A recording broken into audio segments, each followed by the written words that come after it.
Welcome back to our channel Info 366. இன்னைக்கு என்ன இன்ஃபர்மேஷனோட நான் உங்களை வந்து சந்திக்கிறேன் அப்படின்னா, நேத்து வீடியோல இஸ்ரேல் வந்து தொடர்ந்து லெபனானை அட்டாக் பண்ணிட்டு இருக்காங்க. அந்த அட்டாக்கால அங்க இருக்க மக்கள் எத்தனை பேர் இறந்து போயிருக்காங்க, அவங்களோட வாழ்க்கை இன்னைக்கு என்ன நிலைமையில இருக்கு, அது மட்டும் இல்லாம அமெரிக்காவோட அதிபரா திரும்பவும் ட்ரம்ப் அவரால் வர முடியுமா, அதுக்கான வாய்ப்பு இருக்கா, இது எல்லாத்த பத்தியுமே ரொம்ப டீடைலா பேசியிருப்போம். ஸோ மறக்காம அதை செக் பண்ணி பாருங்க. இப்போ இதோட அடுத்த லெவலா லெபனான்ல வந்து தொடர்ந்து அட்டாக் நடந்துகிட்டே இருக்குல்ல, இது சம்பந்தமா மியா கலிஃபா ஒரு அதிர்ச்சி ஒரு வீடியோ வெளியிட்டு இருக்காங்க. அந்த வீடியோல அவங்க என்ன சொல்லியிருக்காங்க, இந்த போருக்கு நடுவுல பிரான்ஸ் வந்து அமெரிக்காவுல இருக்க அவங்களோட தங்கத்தை எடுத்துட்டு வர்றதுக்காக பக்காவா ஒரு பிளான் போட்டிருக்காங்க.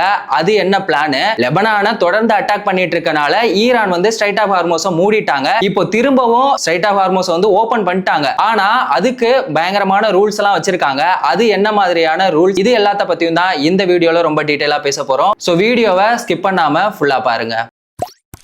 அமெரிக்கா இஸ்ரேல் ரெண்டு பேரும் சேர்ந்து ஈரானை அட்டாக் பண்ணிட்டு இருக்க இந்த போர் வந்து 2 வாரத்துக்கு ஸ்டாப் பண்ணி வச்சிருக்காங்க. ஆனாலும் இஸ்ரேலோட பிரதமர் நெதன்யாகு என்ன சொல்றாருன்னா, லெபனானுக்கும் இதுக்கும் சம்பந்தம் இல்லை அப்படின்னு சொல்லிட்டு லெபனானை வந்து தொடர்ந்து அட்டாக் பண்ணிட்டே இருக்காரு. இதுக்கான காரணமா அவங்க சைட்ல இருந்து சொல்றது என்ன அப்படின்னா, லெபனான்ல இருக்க ஹெஸ்புல்லா அவங்க வந்து ஒரு தீவிரவாத அமைப்பு அப்படின்னு வந்து சொல்றாங்க. இதுக்கு முக்கியமான காரணமா இருக்குது இஸ்ரேல் பாலஸ்தீன் அவங்களுக்குள்ள நடந்த அந்த போர் தான். அவங்களுக்குள்ள ஏன் போர் நடந்துச்சு அப்படிங்கறத பத்தி ரீசன்ட் வீடியோல ரொம்ப டீடைல் பேசியிருப்போம். சோ மறக்காம அதை செக் பண்ணி பாருங்க. இந்த ஹெஸ்புல்லா அமைப்பு வந்து ஈரான் மேல யாரெல்லாம் வந்து தாக்குதல் நடத்துறாங்களோ அப்பெல்லாம் வந்து இஸ்ரேல் அவங்க வந்து தொடர்ந்து அட்டாக் பண்ணிட்டு இருக்காங்க. லெபனான்ல நடந்த இந்த அட்டாக்ல நேத்து மட்டுமே 254 பேர் வந்து இறந்து போனாங்கல்ல, அதுக்காக இஸ்ரேல வந்து எல்லாருமே வந்து திட்டிட்டு இருந்தாங்க. இதுக்கு சோசியல் மீடியால சில பேர் வந்து வன்மத்தை கக்குற மாதிரி பேசியிருந்தாங்க. அதுல ஒரு சில பேர் என்ன சொல்லியிருக்காங்க அப்படின்னா, இஸ்ரேல்ல ஹமாஸ் வந்து அக்டோபர் 7, 2023 வந்து அட்டாக் பண்ணாங்கல்ல, அந்த அட்டாக்ல அப்பாவி மக்கள் 1200 பேர் வந்து இறந்து போனாங்க. அப்பலாம் நீங்க எல்லாரும் எங்க போனீங்க,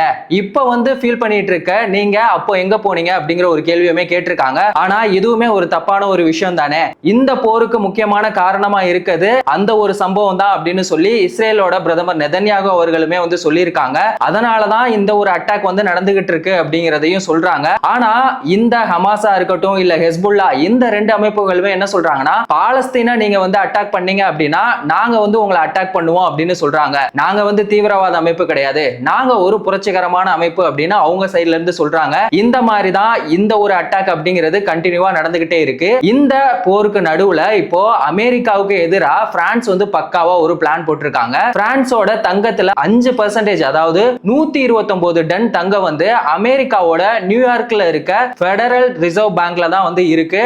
அதை எப்படியாவது இங்க கொண்டு வரணும் அப்படின்னு சொல்லி பிரான்ஸ் வந்து பக்காவா ஒரு பிளான் போட்டிருக்காங்க. அது வந்து பல வருஷமா அங்கதான் வந்து பாதுகாப்பா இருக்கு. அந்த தங்கத்தை இப்போ ஒரு கப்பல்ல எடுத்துட்டு வரதா இருந்தாலும் சரி, இல்ல பிளைட்ல எடுத்துட்டு வரதா இருந்தாலும் சரி, பயங்கரமா செலவாகும். இப்ப கப்பல்ல எடுத்துட்டு வரோம் அப்படின்னா அதுக்கு ஒரு இன்சூரன்ஸ் செலவாகும். இப்ப ஹெலிகாப்டர்ல எடுத்துட்டு வரணும் அப்படின்னா ஃபியூயல் செலவு இருக்கு. ஏற்கனவே இந்த போரால இங்க பெட்ரோல் டீசல் தட்டுப்பாடு அப்படிங்கிறது ரொம்பவே அதிகமா இருக்கு. சோ இப்போ அங்க இருக்க தங்கத்தை எப்படி எடுத்துட்டு வர்றது அப்படின்னு சொல்லி பயங்கரமா பிளான் பண்ணிருக்காங்க பிரான்ஸ். அதுக்காக அவங்க என்ன பண்ணிருக்காங்கன்னா, அந்த தங்கத்தை அங்கேயே வித்து அது மூலமா கிடைச்ச காசை வந்து எடுத்துட்டு வந்து இப்போ ஐரோப்பிய சந்தையில இப்பதான் தங்கத்தோட விலை வந்து அதிகமாயிருச்சுல்ல, அதனால அங்க வந்து புதுசா தங்கம் வாங்கியிருக்காங்க. இதுக்காக பிரான்ஸுக்கு எவ்வளவு லாபம் அப்படின்னு சொல்லி பாத்தீங்கன்னா 12.8 பில்லியன் வந்து லாபம் ஆயிருக்கு. இது உண்மையிலேயே பிரான்ஸுக்கு ரொம்ப பெரிய லாபமான ஒரு விஷயமா இருக்கு. லெபனான்ல நடந்துகிட்டு இருக்க இந்த அட்டாக்கால மியா கலிஃபா இப்போ ஒரு வீடியோ ஒன்னு போட்டிருக்காங்க. அதை பத்தி நம்ம என்ன அப்படிங்கறத தெரிஞ்சுக்கலாம். லெபனான்ல நடந்துகிட்டு இருக்க இந்த அட்டாக் சம்பந்தமா மியா கலிஃபா வந்து வீடியோ ஒன்னு போட்டிருக்காங்க. மியா கலிஃபாவும் உங்க எல்லாருக்குமே தெரியும். அவங்க வந்து லெபனான்ல தான் வந்து பிறந்து வளர்ந்தாங்க. என்னோட நாட்டுல இப்படி ஒரு சம்பவம் நடக்கிறது உண்மையிலேயே வேதனையா இருக்கு. இந்த சம்பவத்தால அப்பாவி மக்கள், அங்க இருக்க சின்ன குழந்தைங்க எல்லாமே வந்து பாதிக்கப்படுறாங்க. சோ தயவு செஞ்சு இந்த போரை நிறுத்துங்க அப்படின்னு சொல்லியும் வந்து கேட்டிருக்காங்க. அது மட்டும் இல்லாம இங்க இருக்க மக்கள் ரொம்பவே பாதிக்கப்பட்டிருக்காங்க. அவங்களுக்கு மருத்துவ செலவா இருக்கட்டும் இல்ல அவங்களோட அடிப்படை வசதிக்கு மத்த நாடுகள் எல்லாமே வந்து உதவி பண்ணுங்க அப்படின்னு சொல்லி அழுதுட்டு ஒரு வீடியோ போட்டிருக்காங்க. இதை பார்த்துட்டும் சோசியல் மீடியால சில பேர் எதுக்குமே கண்கலங்காத என்னோட செல்லத்தை அப்படி அள வச்சிட்டீங்களடா அப்படின்னு சொல்லியுமே வந்து போட்டுக்கிட்டு இருக்காங்க. இதுக்கப்புறமா அமெரிக்காவோட துணை அதிபர் வந்து ஈரான் வந்து ஒரு 10 டிமாண்ட் கொடுத்திருந்தாங்கல்ல, அதை வந்து நீங்க வந்து ChatGPT இருந்து எடுத்தீங்களா அப்படின்னு சொல்லி கலாய்ச்சிட்டு இருக்காங்க. கலாய்க்கிறது அப்படிங்கிறது அமெரிக்காவை பொறுத்த வரைக்கும் செட் ஆகாது. எப்படி கலாய்க்கணும் அப்படிங்கிறத நீங்க ஈரானை பார்த்து தான் கத்துக்கணும் அப்படின்னு சொல்லியுமே சோசியல் மீடியால விமர்சனம் பண்ணிட்டு இருக்காங்க. அமெரிக்க அதிபர் ட்ரம்ப் அவர்கள் தான் முட்டாத்தனமா பேசிட்டு இருக்காரு அப்படின்னு சொல்லி பார்த்தா அமெரிக்காவோட துணை அதிபரும் இந்த லட்சணத்துல தான் இருக்காங்க அப்படிங்கிற ஒரு விமர்சனமுமே வந்துகிட்டு இருக்கு. இந்த போருக்கு நடுவுல ஈரான் என்ன பண்ணிட்டாங்க, லெபனானை அட்டாக் பண்ணனால ஸ்ட்ரைட் ஆஃப் ஹார்மோஸை வந்து மூடி வச்சிருந்தாங்கல்ல, இப்போ ஸ்ட்ரைட் ஆஃப் ஹார்மோஸை வந்து ஈரான் வந்து திறந்துட்டாங்க. ஆனாலும் சில ரூல் சொல்லியிருக்காங்க. ஒரு நாளைக்கு அங்க வந்து 15 கப்பல்களுக்கு மட்டும்தான் அனுமதி அப்படின்னு வந்து சொல்லியிருக்காங்க. இன்னொரு முக்கியமான ஒரு விஷயம், அமெரிக்காவுக்கோ இல்ல அமெரிக்காவுக்கு சப்போர்ட் பண்ணிட்டு இருக்க நாடுகளோ யாருமே வந்து ஸ்ட்ரைட் ஆஃப் ஹார்மோஸ்க்குள்ள வரக்கூடாது அப்படிங்கிற அந்த ரூல்ஸை திரும்பவும் கண்டினியூ பண்ண போறதாவும், இதுக்கு முன்னாடி அங்க ஸ்ட்ரைட் ஆஃப் ஹார்மோஸுக்கு வர்ற ஒவ்வொரு கப்பலுக்குமே வந்துட்டு 1.8 crore வந்து ஒரு சுங்க கட்டணமா வசூலிக்கணும் அப்படின்னு வந்து சொல்லியிருந்தாங்கல்ல, அதையுமே திரும்பவும் கொண்டு வர போறதாவுமே சொல்லியிருக்காங்க.